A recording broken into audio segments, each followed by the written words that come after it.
Cordial greetings to all dear and brave people of Afghanistan, especially the family of martyrs, the brave Mujahideen fighters, and our courageous and free sisters. May the peace and blessing of God be upon you. I pray for patience and perseverance for all of you who have remained steadfast in the fighting under the most challenging circumstance for the faith and freedom of our beloved homeland, Afghanistan. Today, on the second anniversary of Afghanistan's hero of freedom, Khairkha and his loyal fellow fighters, with a heart full of sincerity and respect, we honor the memory of this brave and honest people.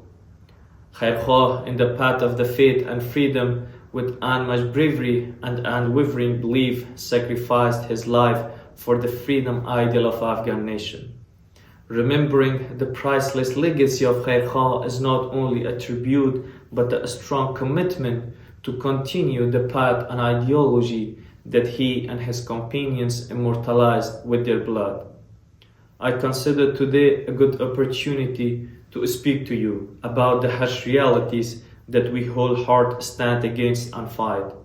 With over 30 years of fighting against the Taliban, particularly in the last 3 years, I want here today with uncompromising voice to draw the world attention to the bitter and horrific truths about the Taliban group. From the moment they regained control over Afghanistan, they turned the country into a field of endless violence and oppression.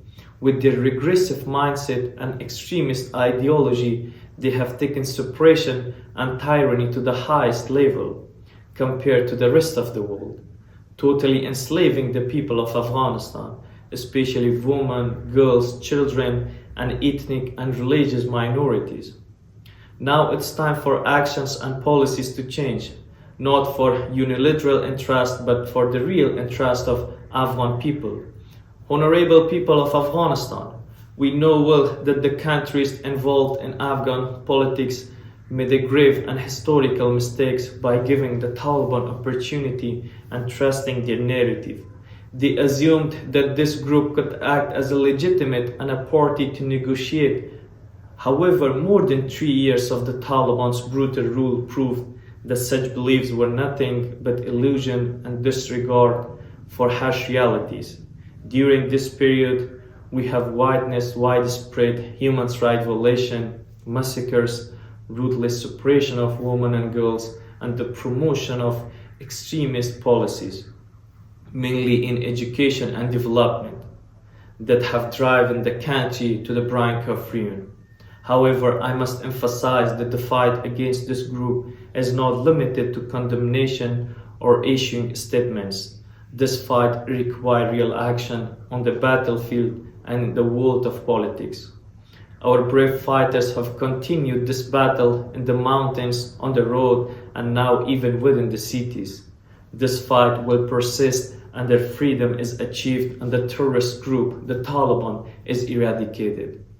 This movement is a symbol of will and determination of the people who stand against oppression and darkness and will never surrender.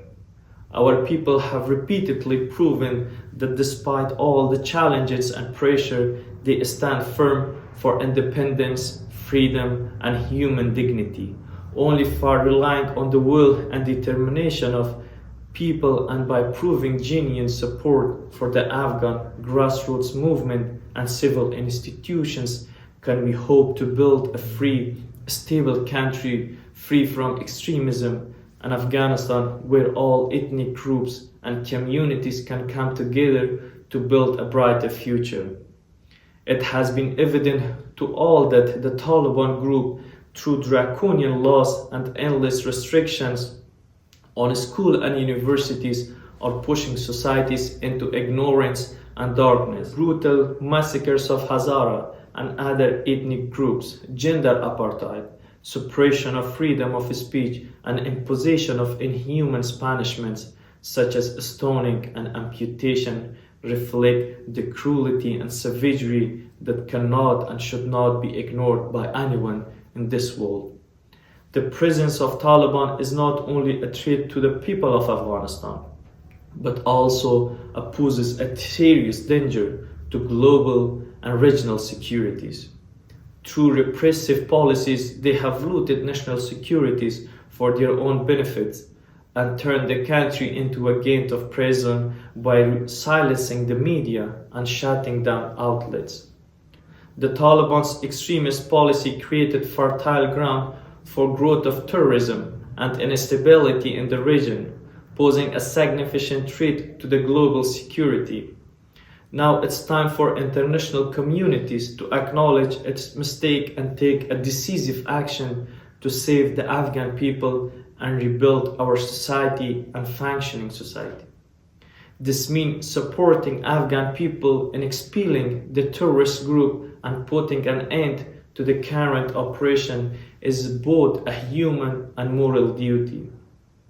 This also means accepting that the Afghan peoples or themselves are the best option for determining their futures, not external solution imposed with a genuine understanding of our society. I call on you, leaders and representatives of the countries involved in Afghan politics, to recognize this bitter reality. Taliban are a terrorist group that through blatant violation of human rights and international laws have put our nation and people at risk of annihilations. Their presence and empowerment not only block Afghanistan progress and development, but also endanger peace and global security. I urge the international community to adopt firm and supportive policies to stand against this clear injustice and help the people of Afghanistan in their struggle for freedom, justice, and a brighter future. Silencing in the face of these crimes is equivalent to complicity in oppression, and it's our duty to stand together, hand in hand, against this global threat. From this platform, I call out to the people of Afghanistan: you're not alone. We stand beside you in this struggle to remove the shadow of darkness cast over our homeland, Afghanistan. We will remain committed to this promise with our fighters until we reach the victory. But we have to achieve victory and freedom through unity also. Without internal unity and coordinated oppositions to the Taliban, we cannot achieve victory. Our strength is only in unity.